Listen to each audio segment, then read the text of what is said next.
सीता के जीवन में क्या सुख मिला? शादी होकर आई, स्वयंवर होकर आया, वनवास हो गया, वनवास हुआ, रावण ले गया। जंगल में भी सुख नहीं मिला, जंगल में रावण उठा के ले गया। लौट कर आई, युद्ध करके राम वापिस लाए, एक धोबिड़े के कहने से फिर जंगल में चली गई। क्या मिला उसे सुख मेरे भाई? बताइए, कोई सुख मिला? जब घर में थोड़ी तकलीफ हो ना, तो किसी को याद करो या नहीं करो, सीता को याद जरूर कर लिया करो कि उसके जैसे दुख संसार में किसी भी स्त्री को प्राप्त नहीं हुए। जब सीता की अग्नि परीक्षा हुई और राम ने कहा कि अब महल में वापस चलो, तो सीता ने इतना ही कहा कि हे प्रभु, अब मैं भगवान जिंदगी के अंतिम क्षण में कहा कि हे प्रभु, अब इस कलयुग में यदि मुझे जन्म देना, मेरे पति तो श्री राम ही हो, मैं उनकी पत्नी बनूं, मगर जैसा जीवन ये दिया है ऐसा जीवन मुझे कभी मिलना नहीं चाहिए। ध्यान रखना, जंगलों में जिसने बच्चे पाले हो, विचार करिए, बड़े किए, राम को सौंप दिए और चली गई सब कुछ छोड़ करके। कैसा आदर्श जीवन है। सुख दुख तो सबके जीवन में आते हैं। पाप कर्म का उदय होगा, दुख मिलेगा, पुण्य का उदय होगा, सुख मिलेगा। लेकिन मैं आपसे निवेदन कर रहा हूं कि जीवन में यदि दुख से बचना है तो दुखी व्यक्तियों का दुख दूर करने का प्रयास करो। तुम्हारा जीवन आनंद में परिवर्तित हो जाएगा, सुख में परिवर्तित हो जाएगा। आप अपने सुख के लिए मत जियो कि मेरा ही सुख मेरा है, चाहे दूसरों को दुख देके भी प्राप्त हो। ये साधारण लोगों की सोच है, लेकिन महान पुरुष तो सोचा करते हैं कि मेरा दुख तो छोड़ो, दूसरे का दुख मिटा दूं तो मेरे जीवन की सार्थकता सिद्ध हो जाएगी। ध्यान रखिए, दूसरों के लिए सोचिए, अपने लिए मत जियो। एक बात याद रखना, जो अपने लिए जीता है वो वीर होता है, और जो दूसरों के लिए जीता है वो महावीर हुआ करता है। ध्यान रखिए, ये अपने लिए नहीं जिए, दूसरों के लिए जिए। मानिए, थोड़ा अपने दुखों से बाहर निकलो और दुनिया के दुख को देखो। तुम्हारा मन कहेगा कि दुनिया में कितना गम है और मेरा गम कितना कम है। ध्यान, इबादत मंदिरों में जाके अपने दुखड़े रोते रहते हो, कभी दूसरों के दुख की प्रार्थना की? कभी कहा है भगवान मेरा पड़ोसी बहुत दुखी है, उसे सुखी कर दे? कभी निकल बोला है? कभी? हाँ, पढ़ लेते हो शांति पाठ में, सर्वे भवन्तु सुखिना सर्वे। ये बकवास है, बोलते बस हो, मन में तो यही रखते कि सत्यानाश हो पड़ोसी का।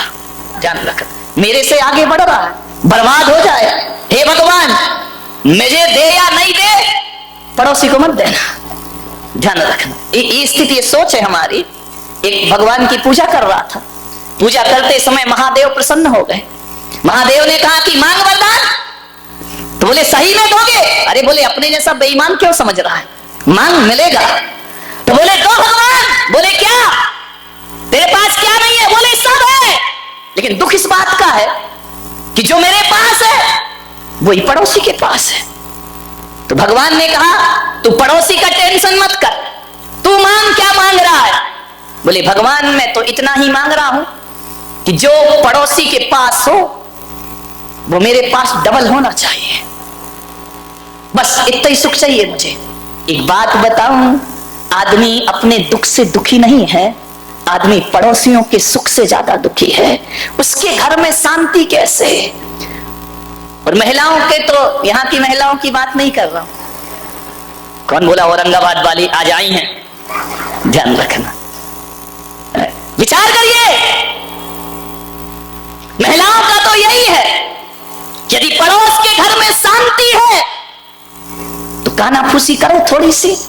सास बहू प्रेम से कैसे रह रही हैं? थोड़ा बहुत सभा में चुहिया छोड़ दीजिए।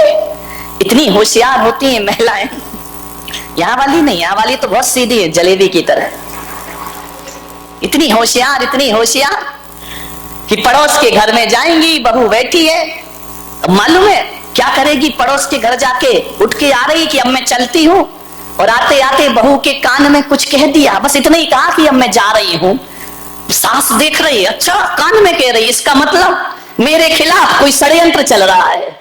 और उसने कुछ नहीं कहा, उसने इतना ही कहा कि मैं जा रही हूं। और वो भी तीली लगाने आई थी, कोई घर को सुखी करने नहीं आई थी, कान में कह के चली गई। अम्मा ने देखा, क्यों, क्या बोल रही थी वो? अम्मा जी कुछ नहीं, बस इतना बोल रही थी मैं। अब इस पे कोई अम्मा विश्वास करेगी कि मैं जा रही हूं? इस पे कोई विश्वास करेगी क्या? अरे जा रही हूं तो जोर से बोल देती, तू भी छुपा रही है। अब श्री महाभारत प्रस्तुत करता।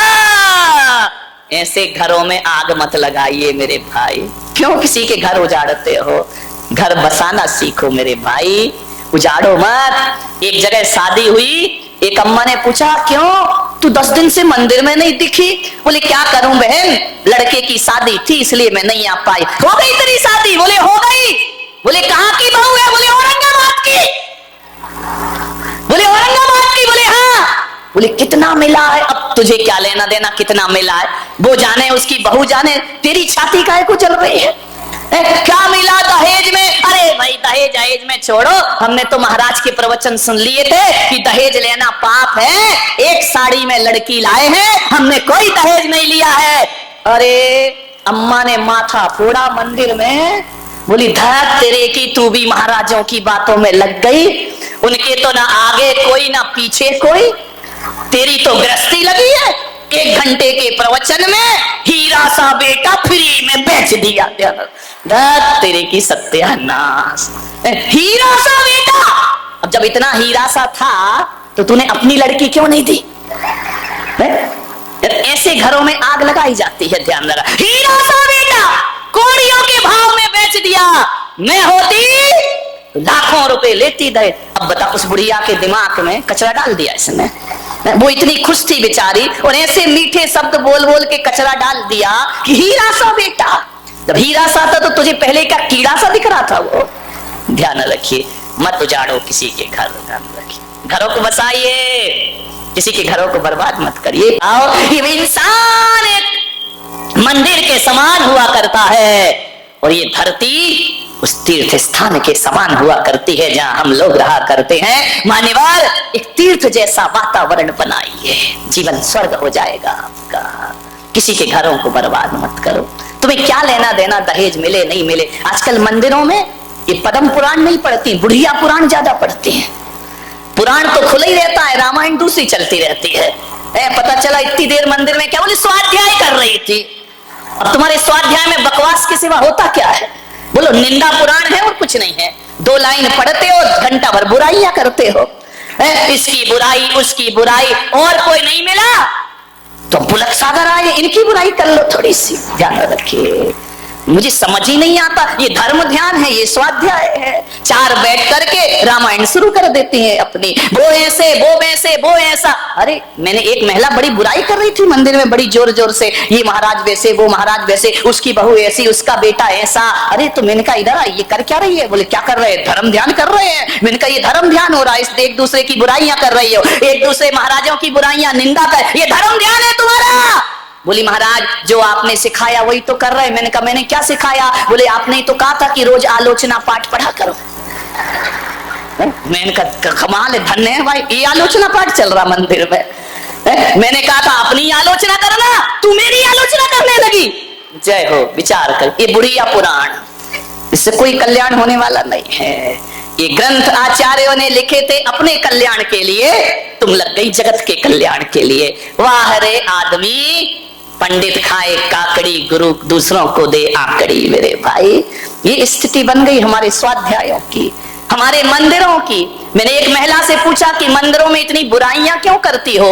बोले इससे अच्छा स्थान मिलेगा कौन सा है? लोग धार्मिक भी समझते हैं और अपना काम भी हो जाता है। याद रखिए मान्यवर, मंदिरों को अपवित्र मत करिए, विचार करना है। ये स्वाध्याय के नाम पे, ये पूजा पाठ के नाम पे, ये परंपराओं के नाम पे समाज में जो जहर घोला जाता है, ध्यान रखना, सोचना है आपको, विचार करना है। ये मोक्ष के रास्ते सदा सदा को बंद हो जाया करते हैं। अरे मोक्ष के रास्ते वो नहीं होते हैं जो समाज को 2 भागों में बांट दे। मोक्ष के रास्ते तो वो होते हैं जो शेर और गाय को एक घाट पानी पिला दे वो मुक्ति का रास्ता हुआ करता है। सांप और नेवला को एक साथ बिठा देता है वो मुक्ति का रास्ता हुआ करता है। ध्यान रखिए, कुछ नहीं है, सब बकवास। जिसे धर्म समझ रहे, धर्म धर्म सब कोई कहे, धर्म न जाने कोई। ध्यान रखिए, एक बार क्या हुआ, महादेव शिव पार्वती के साथ, अभी कहानी सच्ची है झूठी इस लफड़े में मत पड़ना तो ना किसी पुराण में ढूंढना, हर कहानी पुराणों में नहीं होती, कुछ पुराणों में भी हुआ करती है। ध्यान रखिए, और पुराणों की कहानी नहीं, मैं तो प्राणों की कहानी ज्यादा बताता हूं। ध्यान रखना, पुराणों की कहानी तो इधर से सुनते हो इधर से निकाल देते हो, लेकिन जब मैं प्राण की कहानी बोलता हूं तो तुम्हारे प्राण तक पहुंच जाया करती है। ध्यान रखिए, ये कहानी प्राणों की है। महादेव चले जा रहे हैं, पार्वती साथ है, और जब जैसे ही निकले काशी बनारस के ऊपर से तो कोई कह रहा हर हर महादेव, कोई कह रहा जय शिव शंकर, हे महादेव, कोई हाथ ऊपर किए ध्यान कर रहा है, कोई एक पैर से खड़ा होकर के ध्यान कर रहा है, कोई गंगा में जल समाधि लिए शिव का ध्यान कर रहा है, कोई शिव नाम की माला फेर रहा है, कोई ओम नमः शिवाय में लगा हुआ है। पार्वती ने पूछा महादेव से कि स्वामी, इतने लोग हिंदुस्तान के आपकी आराधना कर रहे हैं, क्या आप सबको बैकुंठ पहुंचा देंगे, इतने लोगों का कल्याण करेंगे? महादेव ने कहा कौन कर रहा है मेरा ध्यान? बोले ये देखो जमघट लगा हुआ है, ये कुंभ का मेला लगा हुआ है, ये सब आपका ही तो ध्यान कर रहे। महादेव आपसे निवेदन है इन भक्तों का कल्याण करो, इन भक्तों का उद्धार करो। महादेव ने कहा कि पार्वती तुम समझ नहीं पा रही हो, ये भीड़ है, एक भी भक्त नहीं है मेरा। अरे बोले नमः शिवाय चिल्ला रहे हैं, अरे बोले सब ऐसा ही है, इन पे ध्यान मत दो। अरे बोले महादेव आप इतने कठोर क्यों बन रहे हैं, आप तो भोलेनाथ हैं, आपका नाम ले रहा उसका बेड़ा पार करो, उसका उद्धार करो। महादेव ने कहा तुम नहीं समझोगी। पार्वती ने कहा देखो मेरा हृदय करुणा से भर रहा है, इन जीवों को बैकुंठ पहुंचाओ महादेव, इनका कल्याण। महादेव ने कहा तू ठहर, ये नारी की जिद से तो देवता भी परेशान करें क्या, यदि जिद पे आ गई तो हो गया काम। नारी हट बहुत ही बुरी हट होती है, ध्यान रखना। अभी नारी की तो हट्टी की सोने का मृग ले आओ, अब राम जी को भी लेके जाना पड़ा, जानते तो वो भी थे कि सोने का होता ही नहीं है। ध्यान रखिए, विचार करिए। महादेव ने कहा मैं तेरी जिज्ञासा शांत करूंगा, नहीं तो तू कैलाश में मुझे चैन से नहीं बैठने देगी। ध्यान रखना। बोले खैर मैं करता हूं व्यवस्था, ये जो तू कह रही है कि इनका बेड़ा पार, देख मेरा सच्चा भक्त कौन है। बोले ये सारे भक्त है, कोई जल चढ़ा रहा, कोई अर्घ चढ़ा रहा है, कोई आपके नाम की धुनी रमा रहा है। बोले सब ढोंगी, कुछ नहीं है इनमें। बोले बरसों से हाथ ऊपर किया, अरे बोले सब बेकार। बोले नहीं महादेव, एकदम से इनकी तपस्या को मत ठुकराओ। महादेव ने कहा ठहरो, तू यहीं खड़ी रह, मैं बताता हूं कौन कौन बैकुंठ जाएगा। महादेव ने एक कोढ़ी का रूप बनाया, कुष्ठ गलित, दुर्गंध आ रही है शरीर से, और गंगा किनारे काशी में एक सीढ़ी पर जाकर बैठ गए कोढ़ी बन करके। बड़े बड़े पंडित आए, बड़े बड़े साधु संत आए। उसने कहा हे भाई मुझे गंगा स्नान करा दो, मेरा गंगा में नमन करा दो, मेरा कुष्ठ दूर हो जाएगा, मेरे पाप दूर हो जाएंगे। जो निकला छी छी दूर, कौन छुएगा तुझे, तुझे तो कुष्ठ रोग हुआ, तेरी देह गल रही है। सब मुंह बना करके निकल गए, नमः शिवाय नमः शिवाय। कोई डमरू बजा रहा, कोई ढपली बजा रहा। महादेव ने गौरा से कहा कि देख रही हो ये मेरे भक्त, एक भी मुझे गंगा में स्नान नहीं करा रहा है। जिससे कहा वही मुंह फेर के चला गया। पंडित चले गए, महंत चले गए, किसी ने हाथ नहीं लगाया कि महादेव को कोई इस बूढ़े को गंगा में स्नान करा दे। जब पूरा दिन बीत गया, एक गरीब निकला। उस गरीब के उस कुश्ती ने, उस कोढ़ी ने पैर पकड़ लिए, मुझे गंगा स्नान कराओ। बोले अरे तुम मेरे पैर क्यों पकड़ते हो, तुम्हें गंगा स्नान मैं कराऊंगा। उसने उठाया, जिसकी मवाद गिर रही हो कोढ़ से, उसने उठाया, चलो मैं तुम्हें गंगा स्नान कराता हूं। वह ले गया, गंगा में स्नान कराया। कहानी कहती है कि जैसे ही स्नान कराया, महादेव अपने रूप में प्रकट हो गए और उन्होंने कहा देखो गौरा पार्वती, सच्चा बैकुंठ जाने का अधिकारी ये है, वो मेरे नाम की माला जपने वाले बैकुंठ जाने के अधिकारी नहीं हो सकते हैं। मान्यवर ध्यान रखिए, इंसान से नफरत, भगवान से प्रेम। ध्यान रख, दुनिया से भागे फिरते हो, भगवान को तुम क्या पाओगे? ध्यान रखिए मान्यवर, सोचना है आपको, मनुष्य से इतनी गहरी नफरत है आपको।